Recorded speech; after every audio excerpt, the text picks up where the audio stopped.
So in section 8.5, we're going to use our systems of equations to solve number puzzles. Notice I'm giving you problem 8 from page 544 in our book as an example.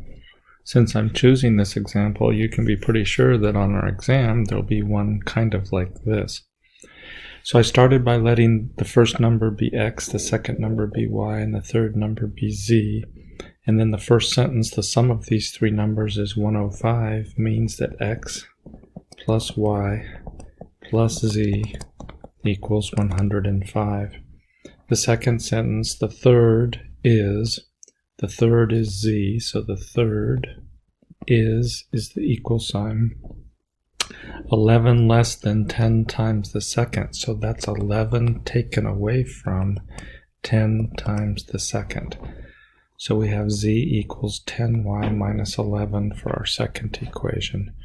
The third sentence, twice the first is 7 more than is 7 added on to 3 times the second.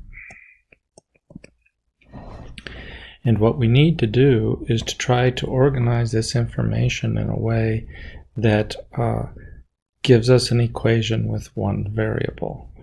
Notice in the last problem in 8.4's lecture notes, we had 3 equations, and each of the 3 equations had 3 variables, and that's the longest kind of problem.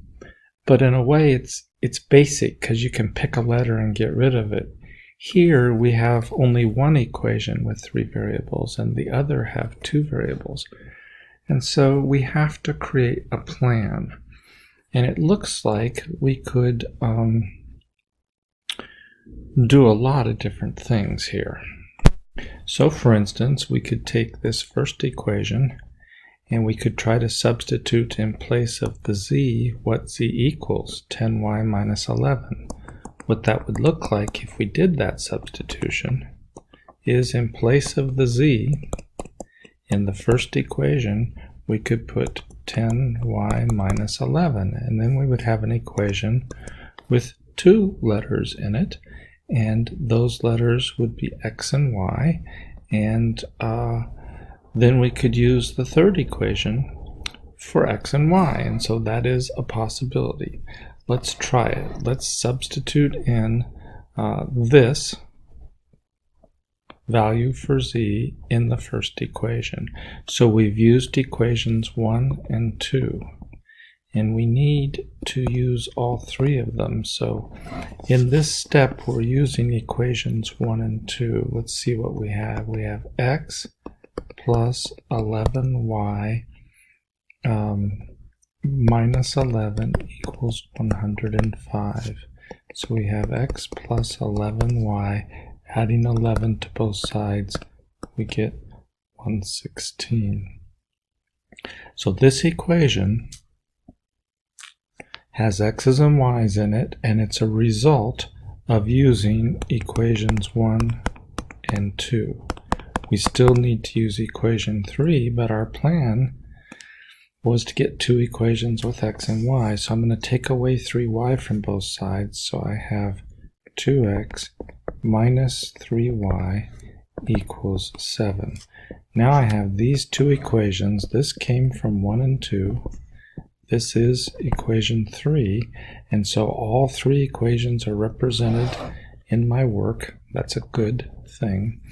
And I'm going to multiply this one through by -2, this first equation, and then add it to this to get rid of the x's. So we have -2x minus 22y equals, that's getting pretty big, or small depending on how you look at it, -232.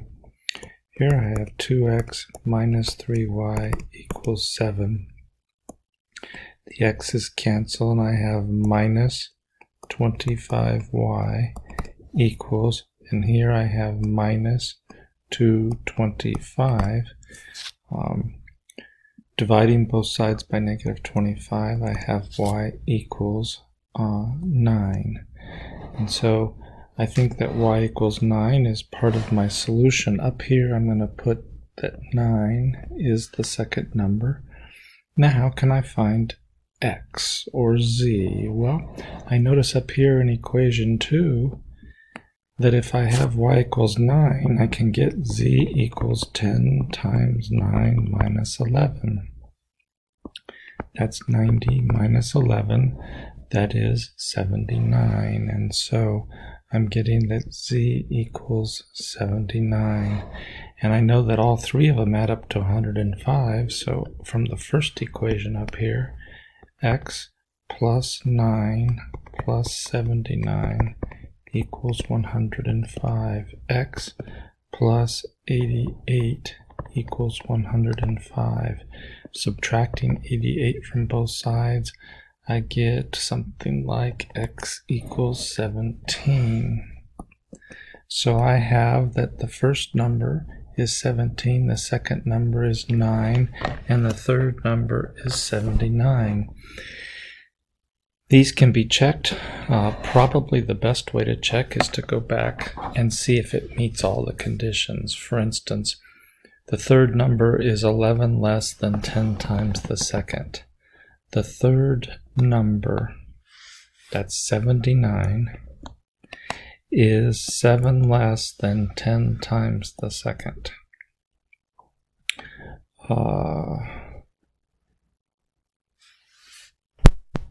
It's actually, the third number is 11 less than 10 times the second, and that checks. And so you could take these numbers and go back to the words and check them.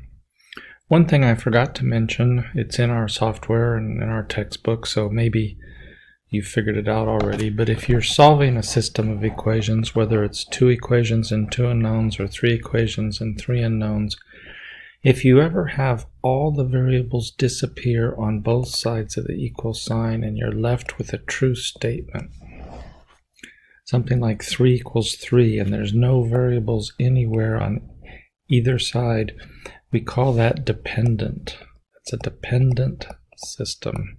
And that's really all we're going to do with that kind of situation in this course.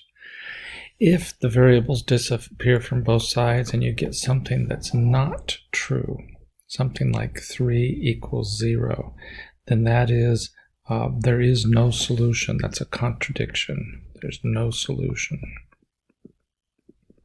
And again, that's about all we're going to do with that situation in this course.